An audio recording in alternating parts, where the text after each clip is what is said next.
Professor Mascott, when was Dr. Fauci elected to office? At no time. Has he ever been elected to anything? I have not. He's not, certainly not in the current role. Is he a member of Congress? No. Now, Dr. Fauci's a smart guy. In fact, if you don't believe me, just ask him. He said Sunday on a TV show that, quote, "I represent science." So I'm not saying he's not a smart individual, but who does Dr. Fauci answer to? Well, I mean, well, at this point, I mean, presumably indirectly to the president. But I take your point. Well, I don't even think, Professor, with all due respect, I don't even think he answered to the president, because President Biden says we follow the science, and Dr. Fauci has basically said, "I am science." I'm almost like God speaking. So I don't even think he answers to the president. So this is what scares me, is the fact that it's people who've never put their name on a ballot, never went out and talked to we the people, who are making the decisions. And frankly, the Democrats' witness likes it that way. Let me just read from Mr. Michaels, Professor Michaels' testimony this morning. Just one sentence. "We need an agile regulatory system to address the climate crisis, COVID-19 variants, environmental injustice, massive income, wealth inequality, affordable housing shortage, antibiotic resistance organism, the opioid overdose epidemic, and threats to the financial stability posed by cryptocurrency." We don't need a Congress. We don't need a Congress. We got this regulatory system that the Democrat witness thinks we need. So forget like putting your name on a ballot, going actually out and talking to the people and get elected to office and being in the United States Congress. We don't need it, according to Mr. Michaels. So isn't that your concern? Yeah, I think you're putting your finger on a very poignant example in current practice where we have a significant problem facing the country, obviously the pandemic.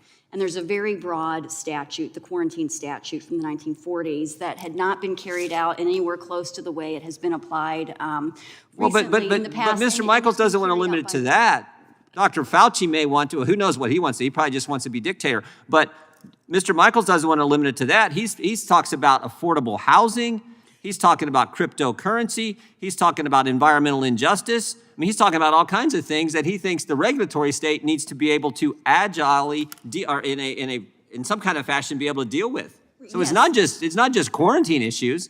Well, of course, and I think the reason what you're pointing to, right, is the breadth of the law and how it's being interpreted. And if we defer to the executive branch's interpretation, that housing and cryptocurrency and whatever else falls within. But that's sort of how it works, isn't it? Isn't? I mean, there's always some exceptions, and there's some give and take in the comment period of these. But the agency proposes a rule, then they enforce the rule, and then if there's a dispute, they have an Article I judge, executive branch judge, adjudicate.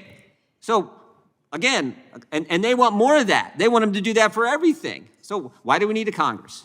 Right. The concentration of power, I think, in single entities is one of the greatest problems facing our system of government. No kidding. No kidding. Some of these people, I mean, the people who make decisions and impact small business owners, Americans, I mean, just every single day, the regulatory state, the bureaucratic state runs this country, and it is a huge problem. It's the biggest threat to liberty I think we see. And I haven't seen the bill that the chairman is introducing. But my gut tells me it probably moves in the direction that their witnesses want it to go, which is more power to the bureaucratic state. Is that your interpretation of their bill?